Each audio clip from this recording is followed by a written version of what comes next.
اب یہ ہو سکتا ہے کہ ان کتب کے علاوہ جو معتمدہ کتب ہیں، قابل اعتماد کتب ہیں، کسی اور حدیث کی کتاب میں جو ضعیف ہے، کمزور ہے، اس میں غلط حدیثیں ہیں، اس میں کوئی حدیث حضرت ابو ہریرہ رضی اللہ تعالیٰ عنہ سے مروی آپ کو نظر آئے، لیکن ایسا تو نہیں ہوا نا کہ حضرت ابو ہریرہ نے اس کتاب میں اس کو لکھا، آپ نے جو آگے بیان کیا تو بیچ میں بعض اوقات کوئی ایسا راوی آ جاتا ہے جو کمزور قسم کا ہوتا ہے، تو پھر یہ بات ہم شک میں پڑ جاتے ہیں، یہ بات مشکوک ہو جاتی ہے کہ واقعی حضرت ابو ہریرہ رضی اللہ تعالیٰ عنہ نے اس کو سنا بھی تھا کہ نہیں سنا تھا۔ ہو سکتا ہے درمیان میں کسی نے جھوٹ منسوب کر دیا ہو آپ کی طرف، اس لیے وہ حدیث پھر ناقابل اعتماد بھی ہو سکتی ہے۔ لہٰذا یہ بھی کوئی ضابطہ نہ بنائیں کہ کسی مخصوص صحابی کا نام کہیں پر بھی نظر آیا وہ حدیث ضرور صحیح ہوگی، اس میں بھی سقم ہو سکتا ہے۔ بہتر یہی ہے کہ آپ حدیث کی بخاری مسلم کو مطالعہ کر لیں، زیادہ بہتر ہے، اور اس سے اور زیادہ مزید بہتر یہ بھی ہوگا کہ آپ کسی اچھے مستند مفتی صاحب عالم دین سے رجوع رکھیں، ایسی کوئی بات آئے تو ان سے ذرا کنفرمیشن لے لیا کریں، تو انشاءاللہ گمراہی سے محفوظ رہیں گے۔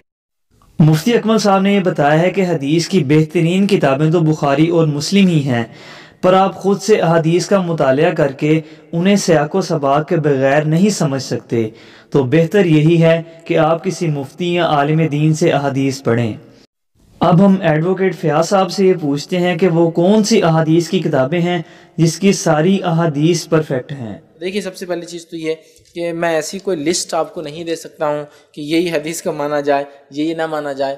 یہ ایک جنرل بات بول سکتا ہوں، ہر صحیح حدیث، ہر حسن حدیث، ہر حدیث جو صحیح لی غیر ہی لکھا ہوا آتا ہے حکم اس پہ، یا حسن لی غیر ہی لکھا ہوا آتا ہے، یا جید کا لفظ لکھا ہوا آتا ہے جو کہ حسن کا ایک دوسرا نام ہے، ان روایتوں کو قابل قبول یا قابل عمل مانا جا سکتا ہے اور اس پر آپ عمل کر سکتے ہیں۔ اب یہ کتاب بخاری ہو سکتی ہے، مسلم ہو سکتی ہے، ابن ماجہ، ابو داؤد، ترمذی، بزار، حاکم، مسند عبد الرزاق، یا حدیثوں کی کئی کتابیں سووں میں، ایک دو نہیں، مشہور 6 سووں میں، کچھ بھی ہو سکتا ہے، ان کی وہ روایتیں ہو سکتی ہے۔ تو یا تو صحیح ہو، یا تو حسن ہو، حسن کو ایک اور نام جید دیا جاتا ہے، یا تو صحیح لی غیری ہی ہو، مطلب اتنی روایتیں جو حسن درجے کی لیکن اتنی زیادہ آ جائے تو اس کا درجہ بڑھ کے وہ صحیح ہو جاتا ہے، لیکن فرق کرنے کے لیے کہ وہ شروع سے صحیح نہیں تھی، صحیح لی غیر ہی لکھتے ہیں۔ اور ایسی روایت جو بہت زیادہ ضعیف روایتیں جمع ہو جائے لیکن بہت زیادہ ضعیف کمزور نہ ہو، جدن نہ ہو، ایسی روایتیں اگر بہت ساری آ جائے تو اس کو حسن قرار دیتے ہیں، لیکن فرق کرنے کے لیے اس کو لکھتے ہیں حسن لی غیر ہی، مطلب یہ خود اپنی ذات سے حسن نہیں تھی، دوسری روایتوں کے بنیاد پر اس کو تقویت مل گئی۔ ٹھیک ہے، تو صحیح، حسن، جید، صحیح لی غیری اور حسن لی غیری، ایک عام زبان میں کہہ رہا ہوں، کوئی اصول نہیں بتا رہا ہوں، یہ روایتیں بہرحال مستند ہوتی ہے۔ اب کون سی کتابوں میں آتی، کتابوں کے نام میں نہیں بتا سکتا، یہ کئی کتابیں حدیث کی، اس میں سے کئی جگہ آ سکتی ہے، اگر یہ حوالوں پہ لکھا ہوا یہ چیز ہے تو آپ بہرحال اس پہ عمل کر سکتے ہیں۔ ایڈوکیٹ سید فیاض صاحب نے ہمیں یہ بتایا ہے کہ احادیث کو جانچنے کا ایک معیار ہے جو انہوں نے بتایا بھی ہے، جو احادیث اس معیار پر پورا اترتی ہے وہ صحیح ہوگی، وہ چاہے کسی بھی کتاب میں ہو۔ اب ہم انجینئر محمد علی مرزا صاحب سے یہ پوچھتے ہیں کہ صحیح بخاری میں جو کچھ لکھا ہے وہ پرفیکٹ ہے یا صرف اس کی احادیث ہی ٹھیک ہیں؟ کیا جس طرح یہ 2 گتوں کے درمیان قرآن محفوظ ہے، ہم کیا کہتے ہیں 2 گتوں کے درمیان، یہ بخاری پڑھی ہوئی ہے میرے سامنے، یہ بخاری 2 گتوں کے درمیان جو کچھ لکھا ہے وہ صحیح لکھا ہوا ہے؟ ہم بخاری کی صرف مرفوع متصل صحیح الاسناد جو روایتیں ہیں جو ان کو صحیح مانتے ہیں۔ بخاری میں جو اقوال موجود ہیں بے سند معلق روایتیں ہیں ان کو تو کوئی بھی صحیح نہیں مانتا۔ بخاری میں لکھا ہے حضرت عیسیٰ مر چکے ہیں، بریلوی دیوبندی اہل حدیث مانتے ہیں، میں نے مسئلہ نمبر 12 میں روایت بھی بیان کی تھی۔ اسی طریقے سے بخاری میں جو وہ سویبہ لونڈی کا ذکر آتا ہے جو حضور صلی اللہ علیہ وسلم کی یعنی ان کی پیدائش کی خوشی میں ابو لہب نے لونڈی ذات کر دی تھی، وہ جو خواب دیکھا، بے سند روایت ہے، اس کو ہم صحیح نہیں مانتے، احادیث صحیح ہے۔ اس طریقے سے اس میں بھی جو ہے وہ زہری کہہ رہا ہے فیما بلغنا، ہم تک یہ بات پہنچی ہے کہ نبی صلی اللہ علیہ وسلم خودکشی کے لیے جاتے تھے۔ فیما بلغنا میں انہوں نے سند نہیں بیان کی ہے، زہری تابعی ہے، کوئی وہ صحابی ذکر نہیں کر رہا، یہ مردود ہے روایت۔ یہ نا جو عمران خان صاحب نے بھی بیان کر دی تھی تو سارے مولوی ان کے پیچھے گستاخ کا فتویٰ لگا رہے تھے۔ وہ عمران خان صاحب ذرا الفاظ کا چناؤ ذرا سخت ہو گیا تھا نا، کہ جی حضور صلی اللہ علیہ وسلم بھی اپنی کاز کے لیے خودکشی کرنے کی کوشش کرتے تھے اور وہ اس طرح کے الفاظ استعمال کیے۔ روایت تو بخاری کے اندر موجود ہے لیکن ضعیف روایت ہے۔ بخاری میں صرف حدیثیں صحیح ہیں، اور یہ میرا اپنا نہیں عقیدہ ہے، اہل حدیث جو سب سے زیادہ بخاری مسلم کے دفاع کرنے والے ہیں ان کا بھی یہی موقف ہے کہ بخاری مسلم کی صرف حدیثیں صحیح ہیں، اس میں جو روایتیں ضعیف آئی ہیں بغیر سند کی آئی ہیں ان کی کوئی گارنٹی نہیں ہے جناب، اولا دی کتاب ہی ہے۔ یہ اس میں ان کا بھی اعتراض ہو گیا جو کہتے ہیں آپ قرآن کو، بخاری کو قرآن کی طرح محفوظ مانتے ہیں. نہیں مانتے بھائی، کب کہا ہم نے؟ انجینئر صاحب یہ کہتے ہیں کہ پرفیکٹ کتاب تو اللہ کی کتاب قرآن ہی ہے، اور صحیح بخاری کی صرف احادیث ہی صحیح ہیں، اس میں جو بے سند اقوال موجود ہیں ان کی کوئی گارنٹی نہیں.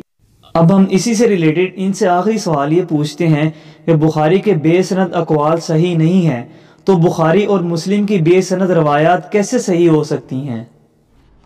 تو امام مسلم جب یہ کہہ رہے ہیں کہ مدلس کی آن والی روایت سماع کی تصریح کے بغیر ضعیف ہے، تو اس کا مطلب امام مسلم کو یہ مسئلہ پتہ ہے.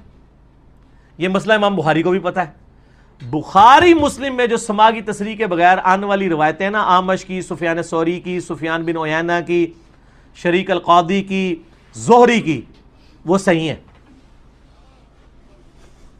اس لیے کہ وہ سماع کی تصریح کے ساتھ ہے، اگرچہ وہ ان کے ساتھ ہے. جیسے میں ان والی روایت ابو داؤد سے یہ بیان کروں کہ اگر میں سجدہ جائز سمجھتا تو بیویوں کو کہتا کہ خامدوں کو کریں، اور میں کہوں یہ ابو داؤد میں صحیح حدیث موجود ہے، تو عام بندے کے لیے کافی ہے.